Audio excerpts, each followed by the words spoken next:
Good morning, good afternoon, and good night, wherever you're tuning in. We are Slava and Jonathan, bringing you the Side Quest podcast, where we talk about character development, stories, and all things that are world building. And we occasionally take side quests, because, frankly, that's how conversations work.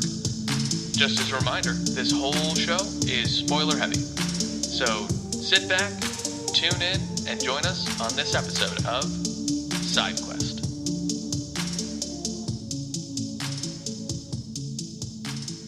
We're back at it again, Jonathan. Seems like only yesterday that we were chatting about episode 1 of Out of the Silent Planet. How was your week? It was good. It was really good.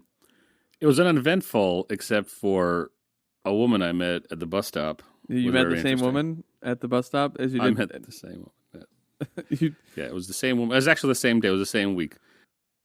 Because time moves slow on our planet. Slower than it does in Malacandra. Actually, I think it's reverse. Or faster? I think it's faster. I think it's reverse, yeah. Yeah. There's, and this is a spoiler for you because you haven't read it, but Spencer came over last night and we were chatting about, as you would have guessed it, the Cosmere. Mm-hmm. In Mistborn Era 2, one of the powers that one of the main characters has is called the speed bubble. And so in his little area, when he's burning these metals, he's able to create a bubble that slows all of the other time around it down to basically not zero, but pretty close, which gives them time to do costume changes or like move around or whatever. But it's like a speed bubble. So it does that thing where you like your inside are moving at normal time and then everything outside is slow. And then there's also reverse, where slow down inside the bubble, speed up everything else outside the bubble, kind of thing. So just you made me think of that with your comments on the planet moving faster or slower. But all in all, good week, fun times. We are recording the second episode here of Out of the Silent Planet. Last time we talked about C.S. Lewis as an author. We talked about the world. We talked about Lewis only writing allegories. Your hatred, your vile disposition toward Narnia, and your massive websites you have about how terrible of a books it is. Uncontrolled seething rage. There we go. Yeah. That's a good way to describe your absolutism toward it. Everything else by Lewis, fantastic. Just kidding. Oh boy. All right, well, let's dive in. Let's talk planet, plot, characters of Out of the Silent Planet. Give us a quick recap about just like a 2 or 3 sentence about the book. Sure. Here's a plot in 3 to 5 sentences. So while on a walking tour, which is apparently what people did, they didn't have the internet back in the day in the United Kingdom before the internet, the philologist Elwyn Ransom is drugged and taken aboard a spacecraft bound for a planet called Malacandra. And they get to the planet. He runs away because he's told by his captors, one of which is a former classmate, that he's going to be a sacrifice to the people of Malacandra, because that's what the natives, as they're called by one of the characters, sacrifice. Demand a human sacrifice. He runs away and becomes a guest of one of the creatures in one of the tribes. And they go hunting before he's taken to like the leadership, or what you call the archangel of the planet. And he bonds with these people. They discuss human nature.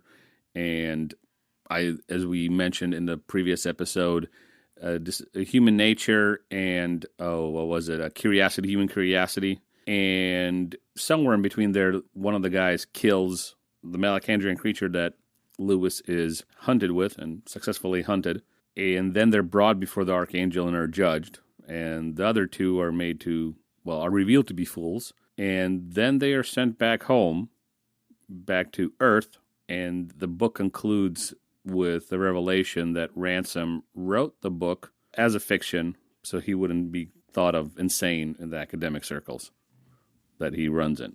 So that's more than 5 sentences, but that's a quick run through. It's a pretty good overview.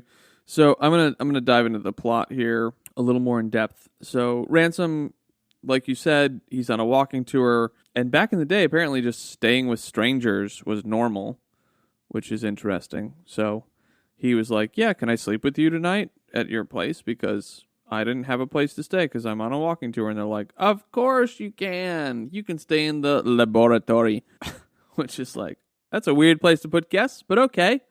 Here, drink some wine or whatever they give him. Whiskey. He's swept away. Well, the messed up thing is he walks upon them trying to like subdue like a dim-witted young man that they have working for them, and he saves him. You know, he replaces him in their little plan to take a human sacrifice back to this planet. Right. Yeah, he doesn't know that he volunteered for the position. So then he's swept up and he finds himself awake on a spaceship. He finds that space is actually warm and not cold, which he makes an interesting observation about. But Ransom is, I guess I'd say, berated or hassled by Divine and Weston. Like, don't talk, don't talk. We got only a limited number of air, limited amount of air here.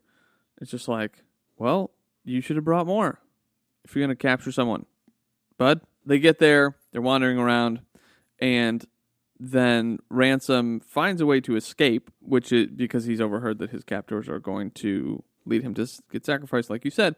But then he meets some of these creatures, and this is what I wanted to get to, is he meets Sorns, which are like vaguely humanoid aliens. And then he finds lakes and streams, which is like, oh, this is pretty normal.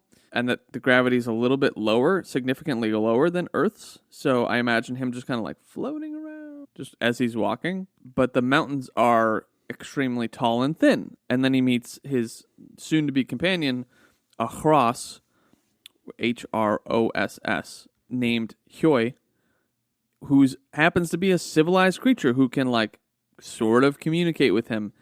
And then the book really begins. Like, it doesn't not begin before this, but this is when the adventure part of the book takes place, where he's kind of just with the Hross, Hyoi, and wandering around, learning that gold, that's what it was called, Sun's Blood. Gold is just plentiful on Malacandra, and he learns that Divine's motive for this voyage was the Sun's Blood for himself. But then Ransom and Hross are out hunting, and he's learning things about the natives, and he's going around, and they meet something called an Eldiel, which is like an invisible angelic creature, and the Hrossa was like, oh yeah, they're around, you don't see them? And he's like, no, I don't. Well, let me just back up one second. So Divine's, yes, his greed is for gold, but he also says that his desire is to conquer the planet and to move humans here so they can take over and, live on, to make sure that the human species propagate into the next century or the next, millennium or whatever. And Weston only wants, he's not greedy in the sense this is only for himself and only for some sort of vain survival. Weston truly desires the best for humanity, even though he goes around it in a asinine way. That's what's revealed at the end of the book. So just for clarity, before we get there, so we don't sound like we're contradicting ourselves, so I wanted to get that in. Yes, right, of course. Very good, very good. So this Eldiel talks to Hyoi and Ransom and is telling Ransom he needs to go meet the Oyarsa. It's like, well, what's the Oyarsa? And the Eldiel's like, the Oyarsa has summoned you. And Ransom's like, this can't be good, which is super fair if you're in this other planet. And as this happens, then they happen to run into, because they're on this hunt when the Eldiel comes to them, Divine and Weston, who take a crack, literally, at one of the Hrossa companions, and they end up killing him. And then I forget exactly how they get out of that situation. Do you want to remind me? Because I know then he takes like this bird type thing after that, but I don't remember the connection between those two. Yeah, I forget the exact series of events, but after that Hross is shot by Divine, the group that Ransom is with, they escape. Yeah. There's a bird involved. But they escape, and they're taken to the Oyarsa. That's where that's like the third act, right? That's where it propels them into the presence of the Oyarsa, which is the culmination of Lewis's philosophical discussions in the book. Right. So before we get there, I think it's funny, and I don't know the exact timeline when Tolkien wrote Lord of the Rings, but I just think it's funny that Ransom is sent to go to the mountains, and he'll find Sorn, which is this bird-type creature, because it's going to be quicker to get to the Oyarsa this way, and he just takes a bird right to the end. But in Lord of the Rings, when Gandalf dies, he's like, "Run, you fools," or "Fly, you fools," and it's just like, "Okay, Gandalf, we're gonna walk there." Yep. The eagles are. That is funny. Yeah. So I don't know. And the eagles are like, "What the hell is? We're hey, buddy, hey, hey." Never mind. So Ransom has to actually use. I never thought about that. That's hilarious. No. So when I read it, I was like, "Oh my gosh, this is," and frankly, I bet you the timelines don't line up. But to me, it's funny. Or maybe the timelines, because this is all speculation at this point. Maybe Tolkien was like, "Yeah, birds are going to fly you to the end of the book. All right, I'm going to show you that birds exist in this world that are massive, that could take people to the end of the book, and I'm not going to let them use them." How about that, Lewis? I just think that they were probably good. And old given the boys. nature of the Inklings Club, that seems like something they would do. It does. It really does. Yeah. One fun thing to note, though, when Ransom has to fly on the back of the Sorn, is he almost runs out of air, and so he has to be revived with a flask of oxygen, which is kind of cool. Like this otherworldly device, right? Right. Good talk. Yeah, no, I'm just thinking like of a response. Yeah, thanks for joining us, and this is the end of this episode. No fiffle triggies. I mean, I guess it's interesting. What do you want me to comment on? Because he's on a different world in which he can breathe and he can eat and drink the world's food and water and not be affected negatively. It's not like corrosive or hazardous to humans. Right. And it's a different gravity system. Yeah, natural laws are different. So, sure, they have a flask of oxygen. At this point, the guy made it to a planet on a homemade spaceship. So, the fact that the giant bird has a flask of oxygen, okay.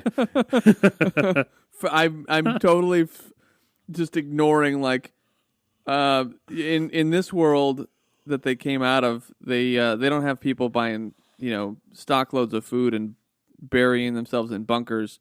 They got guys who are going to a Radio Shack and tying some wire together and then going into space. Yeah. But I want to focus on the oxygen bubble thing. So, all right. Anyway, fair enough. Moving on. No, let me know what you're thinking, because it might be an interesting side quest. I'm just not. My whole thought here was just that we don't really have a lot of new items in this world. We have new natural laws, which is interesting. I don't remember another item being here besides gold and like that Ransom gets to interact with, and this flask of oxygen. Yeah. Well, whatever they used to kill their hunt, spears or something, but those are spears are everywhere. They didn't strike me as unique in the same way that like bottled oxygen. Like, why would they bottle oxygen, flask of oxygen, willy-nilly? Like, do they need it sometimes? I don't know. Yeah, I don't know either. And then after his journey on the Sorn, he ends up meeting a Fiffletrig, which is kind of just a fun name. There's a lot of G's and F's in there. Yes, but like, I have more questions, because the Sorn says that the Fiffletrig are actually the most inventive of the three different types of species, and it's like, well, because Ransom tries to give his watch to the Sorn as like a thank you gift, because it's literally all he has. And he's like, "No, this isn't good for me. You should give this to the Fiffletriggies." Okay, great. I will, maybe, or maybe not. Before his judgment, before the Oyarsa. And then, like, another, now that I think about it, this is another, like, moment of judgment. In the Chronicles of Narnia, there's a time where Aslan is, like, bringing himself to be sacrificed, and there's like a ceremony that takes place, and this feels very much like it, because all of the creatures kind of come around to wait for the Oyarsa and then stick around for the judgment period as well. Yep. So this just, to me, reinforces the fact that Lewis writes allegories, which are good, but they're allegories. Yeah. So anyway, I've been talking for a hot minute. Do you want to say anything about the Harasa, the Sorns or Soronis, or the Fiffletriggy? A general takeaway is I like the way Lewis writes, whether it's Mere Christianity, which is a nonfiction, or Screwtape Letters, which is fiction, but it's pretty straightforward, or here, allegory, just like you said. He has a way of piecing together sentences that, keeps you intrigued. So I found the conversations, especially the judgment, I found that very interesting and captivating. What do you like about his writing? Like what get into the specifics. Like this is one of the few, well, not one of the few, but so far we've read more, to me, perceivably more third-person limited books from point of view, and this is one of the first ones, well, words are hard this morning. Second one. This is one of the few so far that has had a single point of view. So we don't have to even talk about literary writers or novelists. Let's just talk about, journalists. I read an article by a woman named Anna Altman, and she writes for the Atavist magazine. The first time hearing about it yesterday just came across my feed, and it's about a prisoner who has cancer, and they're trying to work out compassionate release for him. And it's, if you read the article, it takes about an hour to read. It's a very long article. But the way she strings her sentences together, the words she uses, how the story of his childhood and his incarceration, and then how he's fighting to get out on compassionate leave, it's just well done. You don't get bored. There's no fluff. There's no preaching. She just tells a story about this prisoner. Lewis, in a similar fashion, although he does have a bent because it's an allegory, so he is trying to say something. But for me, when writers do a good job, it's not just using fancy words or anything like that, but how do they tie each portion of the book together, each sentence together? And I think in this book, and in the others I read by Lewis, he does that well, irrespective of length of book, right? If you can write interesting dialogue, whether it's between a bird and a man, or a man and a man, or a woman and an evil clown, it's halfway there. It's halfway there. Classic. So you like him because you like him. What would it be like, or how do I say this? How many books have you read that don't have a lot of dialogue, but you still really, really enjoyed? Good question. And yes, first of all, yeah, I like him because I like him, so therefore there's just that bias there. Sure. I mean, I can't throw stones. Yeah, I can't throw stones with my Sanderson Cosmerian and my Cradle series, which I don't think people get my Cradle series. Even Spencer last night, he's finishing book 3 right now. And at the end of book 3 is when I think that it really expands. So, I mean, even in our Unsold episodes, I was like, what do you guys think about his writing? And you were both like, we've read one book. So, yeah, I don't know. No, and that's fair. Like, because if somebody really likes an author, they like him because they like his style of writing. Now, there are objective rules to good literature, because otherwise, you couldn't tell good from bad. Fantastic literature. Exactly. Ross, the best. I suggest her book, Irene Idleside, as the culmination of, a lifetime's work. The essence of 21st century literature. Exactly. Prose beyond human comprehension, literally. For the most part, this is very subjective, but there are good writers, and Will White, Cradle, is a good writer. He writes really well for the genre that he writes in. Sanderson is the same way.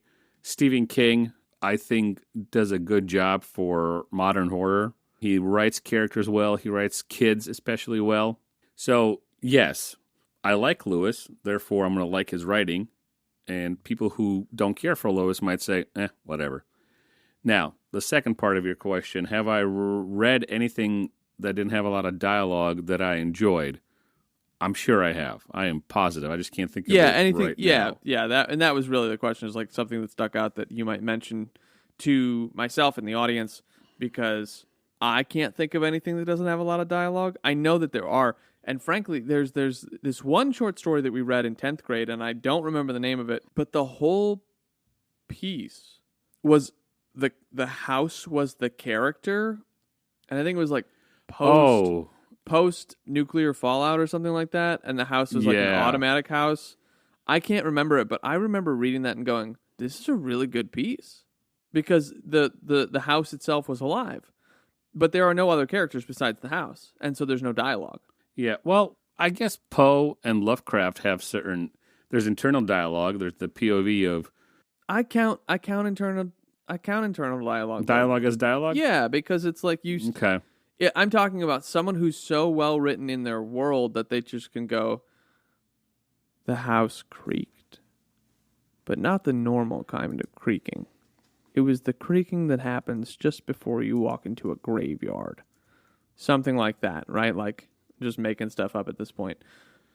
Yeah. Is it by... I don't know. No, it's not by... I can't remember. Frank Peretti. It's not that? No. I don't think it was. Book. No, this was like an book. old dead author or something. But 10th grade was a long time ago also. So. Yeah. 10... Yeah, okay. Anyway. I try to look at... But whatever.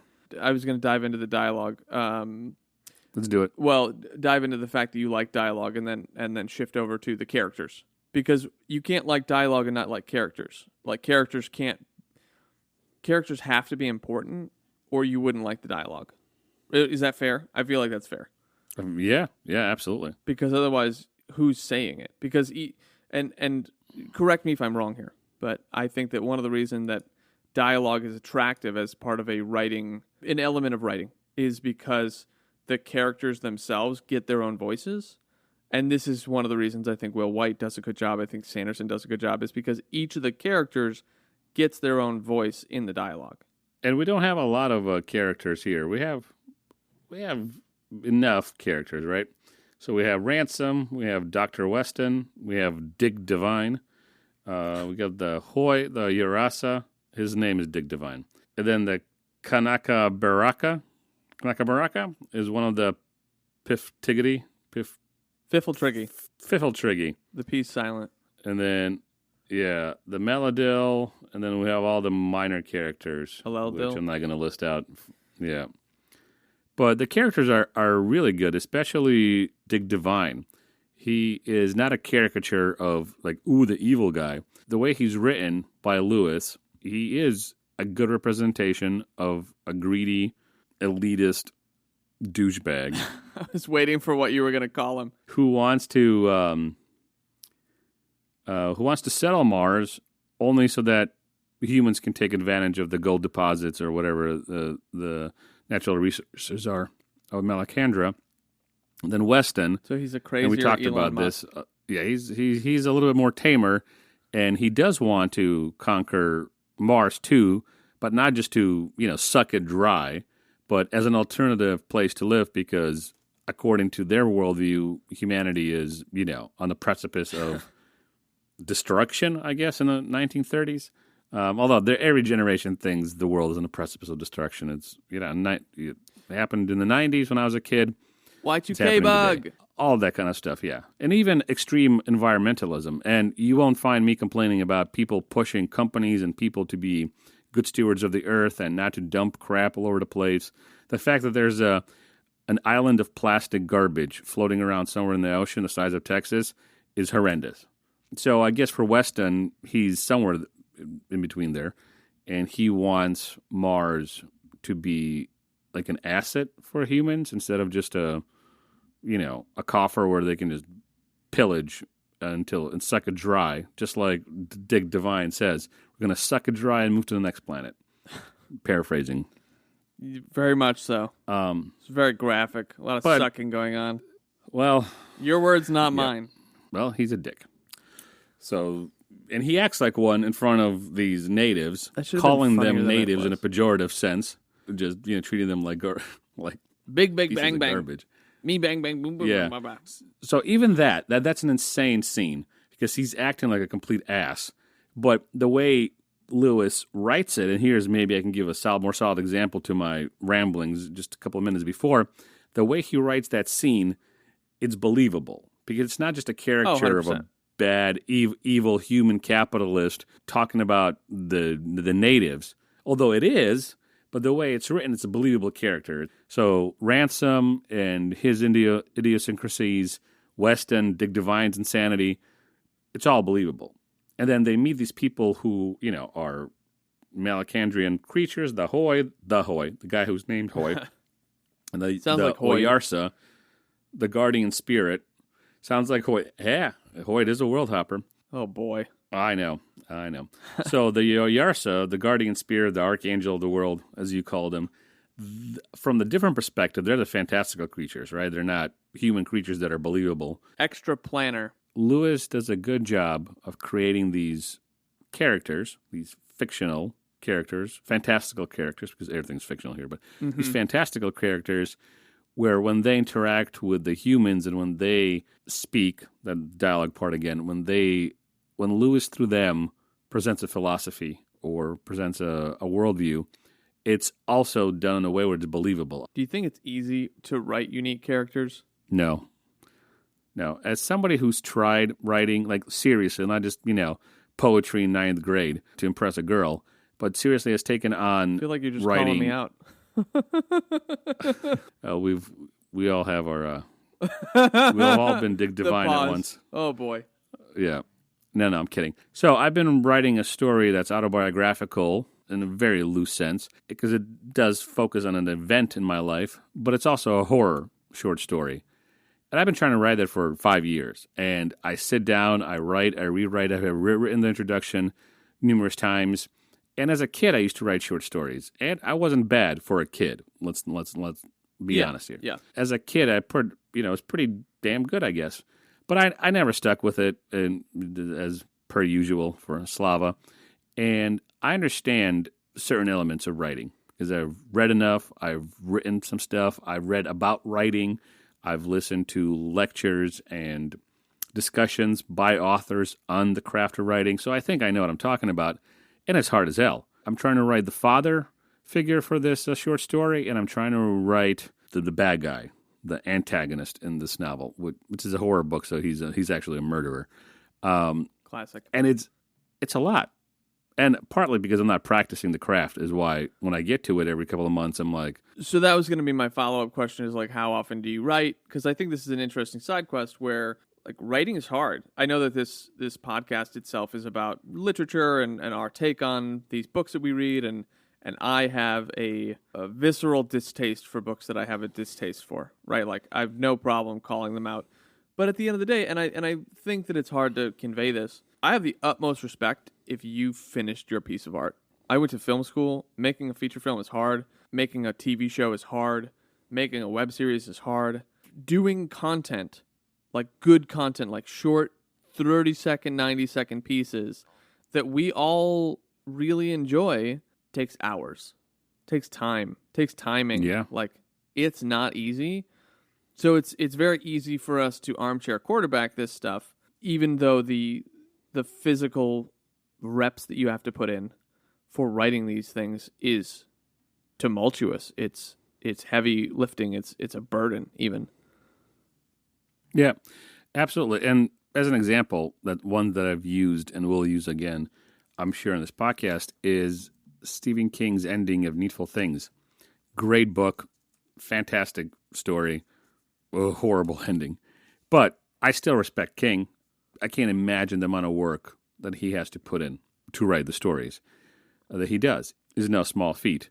So I could have respect for an author just for the simple fact that, hey, you took the time, you put in the energy, and you've convinced enough people that this is worth reading, and they responded positively. Great. 100%. I want to follow this side quest for a minute. I told you that I had this like secret YouTube channel with Chris. Let me read you some of the hate that I've gotten. It's great. Let's do it. This is, oh boy. Ooh boy. All right, let's see here. One of the most recent things that we recorded was we watched Watership Down. Okay. And I'm looking for it here. Because I got older, I've turned into a boomer and can't remember how to do anything. Oh, here we go. Just Google it. Google YouTube. Okay. Oh, boy. Thanks. Oh, here we go. And this got 41 uplikes. Amazing movie. Remember, we watched Watership Down. Amazing movie. Reacted to by a loudmouth, energy drink consuming Muppet, a surprisingly unwoke millennial feigning offense, and a reasonable guy feeling a bit awkward by the wanky reactions of his offsiders. And I'm out. Okay. So I bet he won't say that to your face. yeah, probably not. And person below that. Well, that saved me saying it. Agreed 100%. Please don't bother reacting to anything else. Guy on the left needs some new friends, which was my friend Chris who recommended us watching this. Such disservice to this deeply thoughtful animated masterpiece of Richard Adams' critique of humanity and nature. 100% agree. So, yeah, hate's going to happen. It's going to happen. If I wanted to watch this shit, I'd watch Mystery Science Theater 3000. That could be a compliment. I think so too. Your ignorance of John Hurt is astounding. Somebody just wrote boo boo, and I was like, oh man, it's funny. Fail reaction from uninterested extras. Don't let them near anything after 2015. Maybe then their cool want to be YouTube reactions might hit the mark for 5-year-olds. People are just like ruthless on here. So you were called unwoke millennial? Probably. I think the loudmouth energy drink consuming Muppet is my friend Ryan. I'm probably the unwoke millennial feigning offense, and then Chris is the reasonable guy feeling a bit awkward by the wanky reactions of his offsiders. Would be my guess. 41 upvotes on that. Awesome. So clearly people don't enjoy whatever we thought. I mean, this is from 3 years ago, 2 years ago. So what did you think? Like Watership Down, like what did you just shit on it or? Oh, probably. Like, okay. Well, them then. Look, here's the thing. You can like a show and I can dislike a show and that's fine. And you can frankly dislike the commentary that I have to say. Look, don't watch the reaction. It's fine. I don't care. Yeah, exactly. Look, because listen, and let's go back to Stephen King. If I meet somebody somewhere in a bar in an airport, and for some reason we get talking about books, and he just absolutely demolishes, whatever in his own head. He just craps all over King, and he thinks that King is the worst. Okay, what does that have to do with me? Am I King's son? Just as a fan of his, am I gonna? People are so attached. So attached. Good Lord, this is why I don't understand. Like people, and I like sports. I love me some good college ball. But when people go nuts after sporting events or have this intense attachment to a football team, and if they're rivals, it's not just good fun. It's not good-natured fun. Haha, Cowboys suck, or Green Bay Packers are losers, or whatever. But it's an actual personality trait, and it becomes like almost like a religious experience for them to hate the other team. I'm like, you are a devolved human being. You're not like, you are an animal, like that happens to have some sentience. Like I can't talk to you. I can't stand people like that. Right. And whether it's anime, whether it's sporting events, whether it's movies, whether it's celebrities, people who like idolize a thing to the point where their whole personality is attached to it, I don't get it. And I will judge. Well, so I find it just how people are like, don't judge me. Don't judge me. You will. You don't know me. Don't judge me. It's actually part of our humanity to judge. Even if you believe in evolution, part of the fact that we made judgments on what was safe and what was unsafe is literally how we've survived for millennia. Right. And that, that pseudo-intellectual idiot that says, don't judge me, I am who I am, makes judgments every single godforsaken day. Right. About others. So shut up. Right. It's this lack of self-reflection. I just read you a bunch of people who were hating on me, and because I probably said negative things about a movie that they really liked, and it's like, okay, cool. Look, those people are judging me. And you know what? If I don't give them the power, then they don't have the power. Just go, oh, okay, someone on the internet doesn't like me. You got to laugh at that stuff. Like how can you take that personally? This person doesn't know me. Yeah, it's fine. Right. This is not 7th grade Jonathan getting bullied by some asshole. Or Slava, for that matter, because I was bullied pretty bad in 5th grade.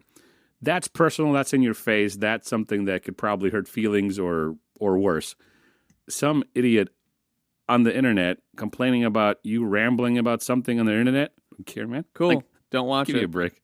Bye. Yeah, don't go away. It's Bye. just funny. It's Felicia. just funny. It's funny to me because it's like this person clearly didn't like it. And you know what? That hasn't stopped me from making content. It's not going to stop me from making content. No, Because here's the absolutely thing. If you are liked by everyone, you're doing something wrong. Really, you are. Like, it means that you don't have any of your own opinions and you're just pandering to whatever tribe you're a part of. Like, Exactly. that's it. So That's it. we've done the thing where we divulged into a different conversation. We did. Last episode, we did really well. We did really well last episode. And then this episode, train went off the rails. Yeah, seems that way. Anyway, next time, episode 1 of Dune, I think. Does that sound right? I think you're right. I don't think we had anything planned after The Silent Planet that wasn't Dune, right? Because we wanted Dune to come out at a particular time. Yeah. So it can coincide with the movie. So we can, it can be a decent conversation and we can watch the movie too, maybe. Yeah, before the movie. But yes, yep. Yeah. And we might actually do a video piece with Chris on this channel that I was talking about. And then if we do, you can go and look at all the negative comments. And you can be one of the negative comments. We'd love for you to negatively comment on the videos. That'd be great. Yeah. I want some hate. Bring on the hate. Your hate feeds me. Your hate feeds me. When we go on that channel, I want all the hate. I live on it. And to quote Rick Sanchez, your boos mean nothing to me. I've seen what makes you cheer. Goodbye, good people. Whatever. Yes, I was waiting for you to say that. There's no... All right. Well, that's the episode. All right. Good to see you all. Hear you. Hear me. Hear... We out. We out here.